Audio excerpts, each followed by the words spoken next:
આજે હું સાબુદાણાના પાપડની recipe share કરીશ. આ પાપડ જુઓ, એકદમ પોચા અને ફૂલેલા બને છે. તો આવા પોચા અને ફૂલેલા પાપડ કેવી રીતે બનાવાય એની સરસ ટ્રીક અને ટિપ્સ સાથે આપણે બનાવી લઈએ સાબુદાણાના પાપડ. સાબુદાણાના પાપડ બનાવવા માટે મેં 2 કિલો જેવા સાબુદાણા લીધા છે. 2 કિલોમાં થોડા જ ઓછા છે. હવે સાબુદાણાને તપેલામાં લઈ લઈએ. મોટું તપેલું લેવાનું, કેમ કે આ સાબુદાણાને આપણે પલાળી રાખવાના છે આખી રાત માટે, એટલે ફૂલશે. એટલે આ રીતે તપેલું મોટું લેવાનું. હવે એને 2 થી 3 વખત સરસ રીતે પાણીમાં ધોઈ લઈએ.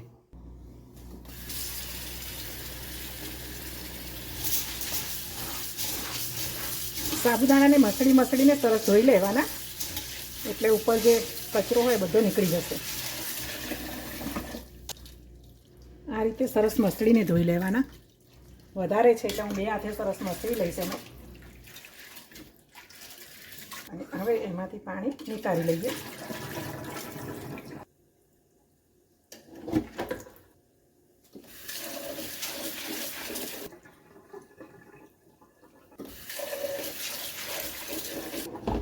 સાબુદાણાને 3 થી 4 વખત સરસ રીતે ધોઈ લીધા પછી આગળના 2 વેઢા જેટલું પાણી આપણે રાખવાનું છે.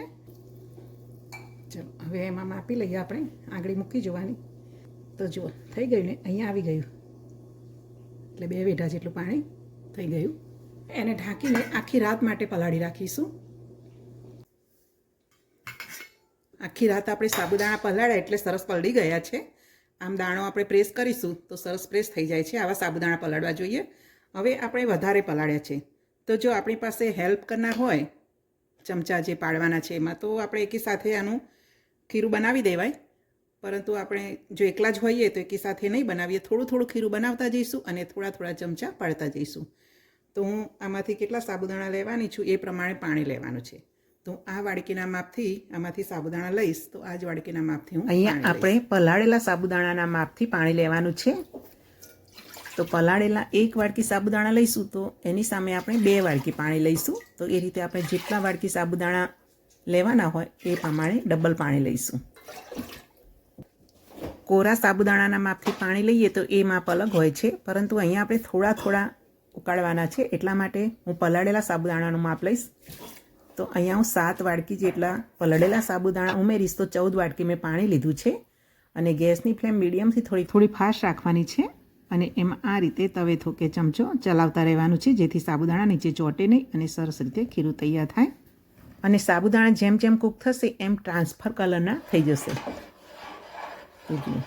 હવે સરસ ખીરું ઘટ્ટ થવા માંડ્યું છે.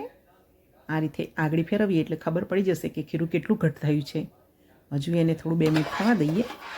અને બધા દાણા હવે ટ્રાન્સફર કલરના થઈ ગયા છે, એટલે પારદર્શક દેખાય ને એવા કલરના. તો ગેસ મેં બંધ કરી દીધું છે. અને હવે એમાં મસાલા કરીએ. તો 1 ચમચી મેં વાટેલા મરચાં, 2 ચમચી વાટેલું જીરું, એમાં સ્વાદ અનુસાર મીઠું ઉમેરી લઈશું, 2 ચમચી તલ ઉમેરી લઈશું. ગેસની ફ્લેમ બંધ કરીને જ આપણે મસાલા કરીશું. અને બધા મસાલા એમાં સારી રીતે મિક્સ કરી લઈશું.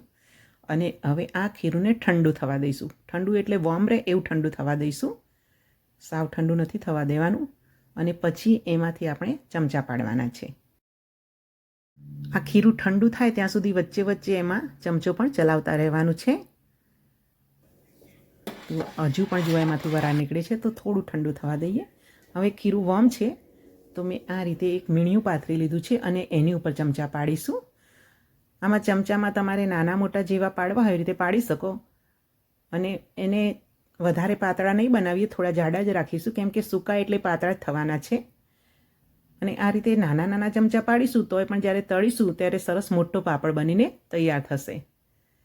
આ ચમચો નાનો છે એટલે હું 2 વખત લઈશ અને આ રીતે એને સરસ શેપ આપી દઈશું. તો આ જ રીતે આપણે બધા જ પાપડ બનાવી લઈએ. અને જ્યારે સાબુદાણાના પાપડ બનાવીએ ત્યારે એને તડકામાં સૂકવવાના હોય છે, જેથી સારી રીતે તે સુકાઈ જશે. આ સાબુદાણાના પાપડને 2-3 દિવસ સુધી સૂકવવા પડતા હોય છે, એટલે સાંજે આપણે એને ઘરમાં મૂકીશું, સવારે જ્યારે તડકો આવે ત્યારે એને બહાર મૂકીશું. એમ 3 દિવસ મેં સૂકવ્યા એટલે સરસ એવા પાપડ સુકાઈ ગયા છે. તો જો હવે આ પાપડને આપણે એક ડબ્બામાં ભરી દઈશું અને 1 વર્ષ સુધી એને સ્ટોર કરી શકાય છે. હવે આ પાપડ આપણે તળીને પણ જોઈ લઈએ કે કેવા પોચા બન્યા છે. તેલને મેં ગરમ થવા માટે મૂકી દીધું છે. આમાં તેલ થોડું વધારે ગરમ કરવાનું. જુઓ, ગેસની ફ્લેમ મીડિયમથી થોડી ફાસ્ટ રાખવાની. તેલ ગરમ થઈ ગયું છે એટલે એમાં પાપડને તળવા માટે મૂકી દઈએ અને આ રીતે એને ચીપિયા વડે ઉલટાવી પલટાવીને બંને બાજુથી સરસ તળી લેવાનું છે. તો જુઓ પાપડ કેટલો સરસ સોફ્ટ બને છે ને અને કેટલો મોટો બન્યો છે. તો આ જ રીતે આપણે થોડા પાપડ તળી લઈએ. તો જુઓ મોઢામાં મૂકતા જ ઓગળી જાય એટલા સોફ્ટ પાપડ બને છે અને આ પાપડ ક્રિસ્પી તો હોય જ અને સોફ્ટ પણ હોય છે એટલે ખાવામાં ખૂબ જ ટેસ્ટી લાગે છે. તો આ રીતે આપણે ઉનાળાની ગરમીમાં સાબુદાણાના પાપડ બનાવીને સ્ટોર કરી શકીએ છીએ. જય શ્રી કૃષ્ણ.